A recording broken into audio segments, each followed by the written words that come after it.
Well, if you're really pissed off at me before, you're going to be really pissed off at me now. The Ireland just had its biggest UFO flap in decades.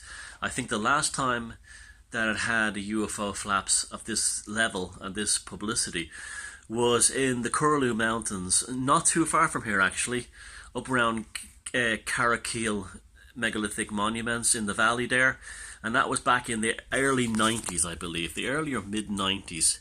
Now, last week I admitted that I probably now believe that unless better evidence comes along, I probably now do believe that alien visitation is a fact with this Uruma object speeding up and changing direction as it approached the sun.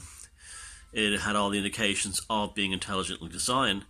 So even if it was or it wasn't, but I still think it is, the emotional energy of me making that video, coupled with the second video, follow-up video, coupled with the emotional energy of people who had watched the video in great surprise, the decent numbers both videos got on YouTube, and the general charge generated by it, is it the cause of the UFO flap in Ireland the other day, which is the biggest UFO flap in years. Also the Irish fella from Dave, I can't remember his second name, from Computing Forever, he also made a video about Uma, and he did it tongue-in-cheek, but he kind of did it in such a way that it makes you think that he has real, a real, not say belief, but he's really intrigued by the idea that it could have been real.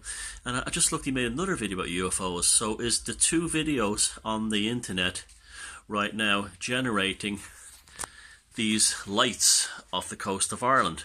Now, that doesn't necessarily make them, alien spaceship. They could be entities manifesting as plasma beings. So it's happened before. Also, a few years ago, I saw my very first UFO over Sligo Bay, and it was exactly like the ones in the videos from down in County Kerry. A plasma-shaped egg, very high in the sky, moving slowly. So, am I going to take credit for this one? No, I'm not that narcissistic. Do I think there's a possibility that between my two videos on Uma and Computing Forever's video on it, that it may have created a charge based probably through me, because being the one, being an occultist, practicing occultist and so on, that generated it? It's definitely possible.